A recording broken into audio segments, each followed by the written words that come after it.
Թրամփը հայտարարել է, որ Հորմուզի նեղուցը համարում է Միացյալ Նահանգների տարածք Իրանի նավագնացության նկատմամբ շարունակվող ամերիկյան շրջափակման ֆոնին։ Միացյալ Նահանգների նախագահը նաև կատակել է Իրանի դեմ նոր հարվածների հնարավորության մասին, նշելով, որ դեռ ժամանակ կա։ Նա կրկին մեջբերել է Դսնեյքի բանաստեղծությունը, ապա հռետորական հարց ուղղել. պետք է արդյոք կրկին ռմբակոծել Իրանը։ Միացյալ Նահանգների կենտրոնական հրամանատարության տվյալներով մինչև ուրբաթ ամերիկացի զինվորականները 68 առևտրային նավ են վերահասցեավորել, ստիպելով դրանց պահպանել շրջափակման պայմանները։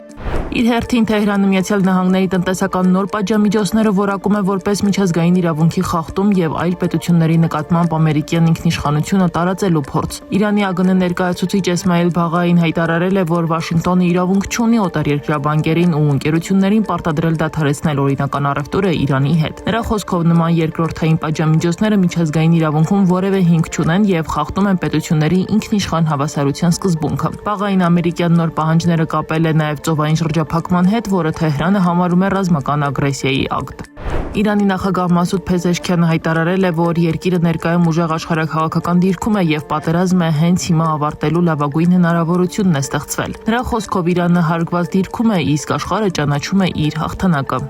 Թրամփը դեմ չէր լինի երրորդ ժամկետով կրկին ղեկավարել Միացյալ Նահանգները։ Նա հայտարարել է, որ ուրախ կլիներ եւս մեկ անգամ առաջադրվել, եթե օրենքը թույլ տար կամ փոփոխվեր։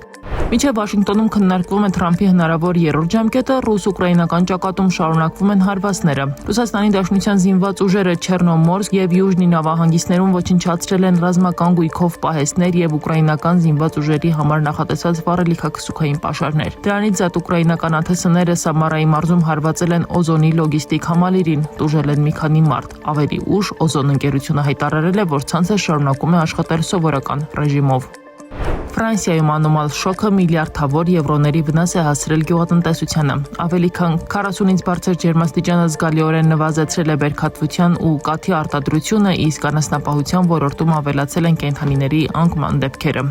Տեսլան Չինաստանում մոտ 3 միլիոն ավտոմեքենա է հետ կանչել դռների բռնակների գույնի պատճառով։ Ըստ Reuters-ի բռնակների գույնը չափազանց նման է սրահի գույնին, ինչի հետևանքով վթարի դեպքում կարող է դժվար լինել արագորեն գտնել եւ բացել դուռը։ Սա Չինաստանում Տեսլայի ամենախոշոր հետկանչն է։